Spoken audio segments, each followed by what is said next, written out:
കഴിഞ്ഞ കുറച്ച് ദിവസമായി സജീവമായി കേരളത്തിൽ ചർച്ച നടക്കുന്ന തിരുവനന്തപുരം കോർപ്പറേഷനും KSRTCയും സ്മാർട്ട് സിറ്റിയും ചേർന്നൊരു ത്രികക്ഷി കരാറിൻ്റെ അടിസ്ഥാനത്തിൽ തിരുവനന്തപുരത്ത് സ്മാർട്ട് സിറ്റി ഫണ്ട് ഉപയോഗിച്ച് തിരുവനന്തപുരം കോർപ്പറേഷനിൽ വാങ്ങിയ ഇലക്ട്രിക് ബസ്സുകളുമായി ബന്ധപ്പെട്ട ചില കാര്യങ്ങൾ വ്യക്തത വരുത്താൻ വേണ്ടി ഇന്ന് ബഹുമാനപ്പെട്ട ഗതാഗത മന്ത്രി മാധ്യമങ്ങളെ കണ്ടിരുന്നു. അപ്പോൾ ഈ വിഷയം ശ്രദ്ധയിൽപ്പെടുത്തിയപ്പോൾ സമൂഹത്തിൻ്റെ ശ്രദ്ധയിൽപ്പെടുത്തിയപ്പോഴേക്കും കോർപ്പറേഷൻ്റെ ഭാഗത്തു നിന്ന് ഞങ്ങൾ പോയിൻ്റ് ഔട്ട് ചെയ്ത ചില കാര്യങ്ങളുണ്ട്. NDAയുടെ നേതൃത്വത്തിലുള്ള ഭരണസമിതി അധികാരത്തിൽ വന്നതിന് ശേഷം പ്രതിപക്ഷത്ത് ഞങ്ങൾ പ്രവർത്തിച്ചിരുന്നപ്പോഴേക്കും ഉന്നയിച്ചിരുന്ന വിഷയങ്ങൾ, തെരഞ്ഞെടുപ്പ് പ്രചരണ സമയത്ത് ഞങ്ങൾ പറഞ്ഞിരുന്ന വിഷയങ്ങൾ, അതിലൊക്കെ തന്നെ ചില ഇടപെടലുകളും ചില പരിശോധനകളും ഞങ്ങൾ നടത്തുകയുണ്ടായി. അതിലെ വസ്തുതകൾ തിരിച്ചറിയുവാൻ രേഖകൾ പരിശോധിച്ചുള്ള ചില ശ്രമങ്ങൾ നടത്തുകയാണ്.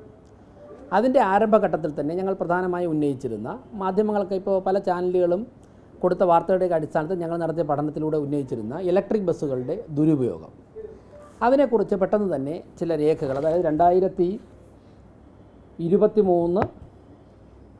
ഫെബ്രുവരി 27 KSRTCയും സ്മാർട്ട് സിറ്റിയും തിരുവനന്തപുരം കോർപ്പറേഷനും കൂടെ ചേർന്നുകൊണ്ട് സ്മാർട്ട് സിറ്റി ഒന്നാം കക്ഷിയായും കോർപ്പറേഷൻ രണ്ടാം കക്ഷിയായും KSRTC മൂന്നാം കക്ഷിയായും പിടിപ്പിച്ചൊരു കരാറാണിത്. മൂന്ന് പേരുടെയും പ്രതിനിധികളിൽ ഒപ്പിട്ടിട്ടുണ്ട്. ആ കരാറിന് പ്രകാരം പറഞ്ഞിരിക്കുന്ന കാര്യങ്ങൾ ഇംപ്ലിമെൻറ്റ് ചെയ്യണം എന്നുള്ളതാണ് ഞങ്ങളുടെ ആവശ്യം. അതായത് LDF സർക്കാരും LDF നേതൃത്വം കൊടുക്കുന്ന ഒരു കോർപ്പറേഷൻ ഭരണസമിതിയും തമ്മിൽ ഏർപ്പെട്ടിരിക്കുന്ന കരാർ അതുപോലെ നടപ്പിലാക്കണം. ഇത്ര മാത്രമല്ല ഞങ്ങളുടെ ആവശ്യം. ഞങ്ങൾ ആ കരാർ പരിശോധിച്ചിൽ നിന്ന് ആ കരാറിൽ പറയുന്ന പ്രധാനപ്പെട്ട ചില കാര്യങ്ങൾ ലംഘിച്ചിരിക്കുന്നു എന്നാണ് മനസ്സിലായിട്ടുള്ളത്. ഈ കരാർ പറഞ്ഞതിന് പ്രകാരം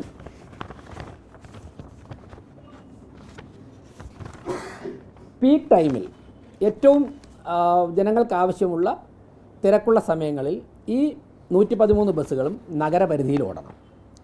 അതിനുശേഷമുള്ള സമയത്ത് അത് മറ്റുള്ള സബ് അർബൻ ഏരിയ നഗരപരിധിയുമായി തൊട്ടടുത്തുള്ള സ്ഥലങ്ങളിലേക്ക് ഓടാം. ഇതാണ് ഈ കരാറിൽ പറഞ്ഞിരിക്കുന്ന ഒരു കണ്ടീഷൻ. അത് ലംഘിച്ചിരിക്കുകയാണ്. നഗരപരിധി വിട്ട് പീക്ക് ടൈമിൽ ഓടുന്നുണ്ട്. നേരത്തെ ജില്ല വിട്ടും യാത്ര ചെയ്യുമായിരുന്നു ബസ്. അപ്പോൾ ആ കരാർ ലംഘനം അവസാനിപ്പിക്കണമെന്നുള്ളതാണ് ഞങ്ങളുടെ ഒരു ഡിമാൻഡ്. മറ്റൊന്ന് ഈ എഗ്രിമെൻറ്റിൽ പറഞ്ഞിട്ടുണ്ട്, റൂട്ട് നിശ്ചയിക്കുമ്പോഴേക്കും കോർപ്പറേഷനുമായി കൂടിയാലോചിച്ച് വേണം റൂട്ട് നിശ്ചയിക്കാമെന്ന് പറഞ്ഞിട്ടുണ്ട്. ഇപ്പോൾ ഈ ബസ് ഓടുന്നതിൽ റൂട്ട് നിശ്ചയിക്കുന്നതിൽ യാതൊരു തരത്തിലുള്ള ചർച്ചയോ ഒരു തരത്തിലുള്ള ഇടപെടലോ കോർപ്പറേഷനുമായി ബന്ധപ്പെട്ട് നടത്തില്ല എന്നാണ് മനസ്സിലാക്കാൻ സാധിച്ചത്. ഞാൻ വന്നതിന് ശേഷം ആ മീറ്റിംഗ് വിളിക്കാൻ സാധിച്ചില്ല, ഒരാഴ്ചയായിട്ടില്ല. പ്രധാനപ്പെട്ട മറ്റൊരു കാര്യം പറയുന്നത് പ്രോഫിറ്റ് ഷെയർ ചെയ്യുന്നതിനെ കുറിച്ചാണ്.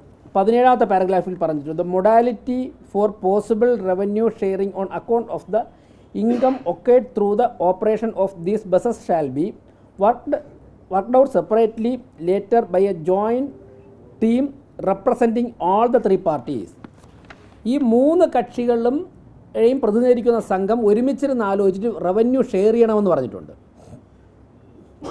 അപ്പോൾ ഈ 3 കാര്യങ്ങൾ ഇതിൽ വേറെ പല പ്രധാനപ്പെട്ട പറഞ്ഞിട്ടുണ്ട്. ഈ കരാറിൽ പറഞ്ഞിരിക്കുന്ന കാര്യങ്ങളൊക്കെ തന്നെ ലംഘിച്ചുകൊണ്ടാണ് ഈ ഈ ബസ്സുകൾ, ഈ ഇലക്ട്രിക് ബസ്സുകൾ ഇപ്പോൾ സർവീസ് നടത്തുന്നത്. ഞങ്ങൾ അത് മാത്രമേ ചൂണ്ടിക്കാണിച്ചുള്ളൂ. ഒരു ഗവൺമെൻറ് നേതൃത്വം കൊടുക്കുന്നൊരു പൊതുമേഖലാ സ്ഥാപനം, ഒരു special purpose vehicle smart city, LDF തന്നെ നേതൃത്വം കൊടുക്കുന്ന ഒരു കോർപ്പറേഷൻ, അവർ ചേർന്നുണ്ടാക്കിയ ഒരു കരാർ പാലിക്കണമെന്ന് മാത്രമാണ് നമ്മൾ ആവശ്യപ്പെട്ടിട്ടുള്ളത്. അത് ലംഘിച്ചിരിക്കുന്നുവെന്ന് ഇപ്പോൾ സമൂഹത്തിന് ബോധ്യപ്പെട്ടിട്ടുണ്ട്. ഇനി ഇത് ആവശ്യപ്പെടാനുള്ള ഉണ്ടായ കാരണം, ഞങ്ങളിത് ആവശ്യപ്പെടുവാനുണ്ടായ കാരണം ആരെയും അവഹേളിക്കുവാനോ പരിഹസിക്കുവാനോ ഒന്നുമല്ല. കാരണം തിരഞ്ഞെടുപ്പിന് ഇപ്പോൾ ഞാൻ മത്സരിച്ച ആളാണ്.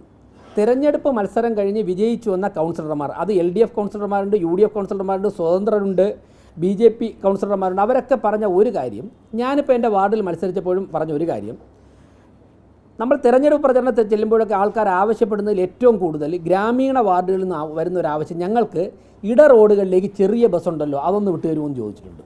അപ്പോൾ ഞാൻ മത്സരിച്ച കൊടുങ്ങാനൂർ വാർഡിലേക്ക് നിങ്ങൾ ചെന്ന് നോക്കിയാൽ അറിയാം, ആ പ്ലാവോട് ഭാഗത്തുനിന്ന് തിട്ടമംഗലം വഴി നമ്മുടെ കുണ്ടമൺ കടവ് ഭാഗത്ത് കയറുന്ന ഒരു റോഡുണ്ട്. ഏകദേശം ഒരു 5 കിലോമീറ്റർ വരെ, 4 കിലോമീറ്റർ 5 കിലോമീറ്റർ വരെയുള്ള റോഡാണ്, ഇട റോഡാണ്. ഇതിലൂടെ ബസ്സില്ല. ഇത് നമ്മുടെ സിറ്റിയിലുള്ള ഒരു 30% വാർഡുകൾ മാത്രമേ എല്ലാ പ്രദേശവും സിറ്റി ആയിട്ടുള്ള വാർഡുകളുള്ളൂ. ബാക്കിയൊക്കെ തന്നെ പഞ്ചായത്തിൽ നിന്ന് കൂട്ടിച്ചേർത്താൽ തന്നെ ഗ്രാമീണ മേഖലയിൽ, ഇപ്പോൾ ഞാണ്ടൂർക്കോണം എടുക്കട്ടെ, അല്ലെന്നുണ്ടെങ്കിൽ ചെല്ലമംഗലം എടുക്കട്ടെ, കൊടുങ്ങാനൂർ എടുക്കട്ടെ, തുരുത്തുമൂല എടുക്കട്ടെ, പുഞ്ചക്കരി ആയിക്കോട്ടെ, പൊങ്കുളം ആയിക്കോട്ടെ, പിന്നെ വെള്ളാറിൻ്റെ ചില പ്രദേശങ്ങളായിക്കോട്ടെ, ഇതൊക്കെ തനി ഗ്രാമീണ വാർഡുകളാണ്. അപ്പോൾ അവിടെയൊക്കെ തന്നെ ഇട റോഡുകൾ ധാരാളമുണ്ട്. ലക്ഷക്കണക്കിന് ആൾക്കാർ അവിടെ താമസിക്കുന്നുണ്ട്. ഇപ്പോൾ എൻ്റെ വാർഡിലെ അവസ്ഥ ഞാൻ പറയാം. അവിടുത്തെ ഒരു വലിയൊരു വിഭാഗം ആൾക്കാർ 9500 വോട്ടർമാരുണ്ട്, പിന്നെ കുറച്ച് വോട്ടില്ലാത്തവരുണ്ട്. ഇവർ നല്ലൊരു വിഭാഗം ആൾക്കാരും ദൈനംദിന കൂലിപ്പണിക്കാരാണ്. അതായത് വീട്ടു ജോലിക്ക് പോകുന്ന 6000 രൂപ 7000 രൂപയ്ക്ക് വീട്ടു ജോലിക്ക് പോകുന്ന നിരവധി വീട്ടമ്മമാരുണ്ട്, എൻ്റെ വോട്ടർമാരുണ്ട്. ഞങ്ങളോട് പറഞ്ഞു, ഞാൻ സ്ഥാനാർത്ഥി എന്നുള്ളതിൽ ചെന്നപ്പോൾ അവർ പറഞ്ഞത്, ഞങ്ങൾക്ക് 7 മണിക്ക് ജോലിക്ക് കയറണം. ഈ ജോലിക്കൊക്കെ പോകുന്ന ആൾക്കാർ കൊച്ചു കുഞ്ഞുങ്ങളെയൊക്കെ അവരെ ഏൽപ്പിച്ചിട്ടാണ് പോകുന്നത്. ആ കുഞ്ഞ് ഉണരുന്നതിന് മുമ്പേ എനിക്ക് അവിടെ എത്തണം. അവിടെ എത്തണമെന്നുണ്ടെങ്കിൽ ഞാൻ കുണ്ടമൺ കടവരെ നടക്കണം. പ്ലാവോടന്ന് കുണ്ടമൺ കടവരെ നടക്കണമെങ്കിൽ അവർക്ക് ഒരു 40 മിനിറ്റ് വേണം. അപ്പോൾ ഞാൻ ഓട്ടോ പിടിച്ചോണെങ്കിൽ 150 രൂപ ആവും, രാവിലെ വൈകും. അപ്പോൾ ഒരു മാസം 8,000 രൂപ ശമ്പളം കിട്ടുന്ന ഒരു അമ്മ എങ്ങനെയാണ് 4000 രൂപ ഓട്ടോറിക്ഷയ്ക്ക് കൊടുക്കുന്നത്? അവർക്ക് സാധിക്കില്ലല്ലോ. അപ്പോൾ അവർ പറയുന്നത്, ഞാൻ 40 മിനിറ്റ് അങ്ങോട്ട് നടക്കണം, 40 മിനിറ്റ് വൈകുന്നേരം കൂടെ. നിങ്ങൾ ആ ചെറിയ ബസ് 1-2 ട്രിപ്പ് രാവിലെയും വൈകുന്നേരം വിട്ടിട്ട് എന്നെപ്പോലെ ആൾക്കാർക്ക് 10 രൂപയ്ക്ക് അവിടെ ചെന്ന് ഇറങ്ങാം. ഇത് ഞങ്ങളോട് പറഞ്ഞാൽ, ഞങ്ങൾ ജനങ്ങളുടെ ഇടയിൽ പ്രവർത്തിക്കുന്നവരാണ്. അപ്പോൾ നിരവധി കൗൺസിലർമാർ വന്ന ഉടൻ തന്നെ, ഞാൻ മേയറായ ഉടൻ തന്നെ എന്നെ ഫോണിലൂടെ ഇങ്ങനെ വിളിച്ചിട്ട് പറഞ്ഞു, എത്രയും പെട്ടെന്ന് ഈ ഒരു തീരുമാനമുണ്ട്. ഞങ്ങളൊക്കെ വാക്ക് കൊടുത്തു ആൾക്കാർക്ക്. കാരണം കോർപ്പറേഷൻ്റെ ബസ് ഇവിടെ ഉണ്ടല്ലോ, രാവിലെയും വൈകുന്നേരം മാത്രമെങ്കിലും മിനിമം വിടാൻ സാധിക്കുമോ എന്ന് ചോദിച്ചപ്പോൾ സ്വാഭാവികമായിട്ട് അത് എല്ലാ കക്ഷി രാഷ്ട്രീയ ഭേദമന്യേ എല്ലാ കൗൺസിലർമാരും ചോദിച്ചപ്പോൾ മേയർ എന്നുള്ള നിലയ്ക്ക് എനിക്ക് ആ വിഷയം അഡ്രസ്സ് ചെയ്യേണ്ടതായിട്ടുണ്ട്. ആ വിഷയത്തിലെ യഥാർത്ഥ വസ്തുത പൊതുസമൂഹത്തെ അറിയിക്കേണ്ടതായിട്ടുണ്ട്. അങ്ങനെയാണ് സെക്രട്ടറിയോട് ആവശ്യപ്പെട്ട് ഈ കരാറിൻ്റെ കോപ്പി എടുത്ത് പരിശോധിച്ചത്. അപ്പോൾ കരാർ ലംഘനമാണ് നടക്കുന്നത്.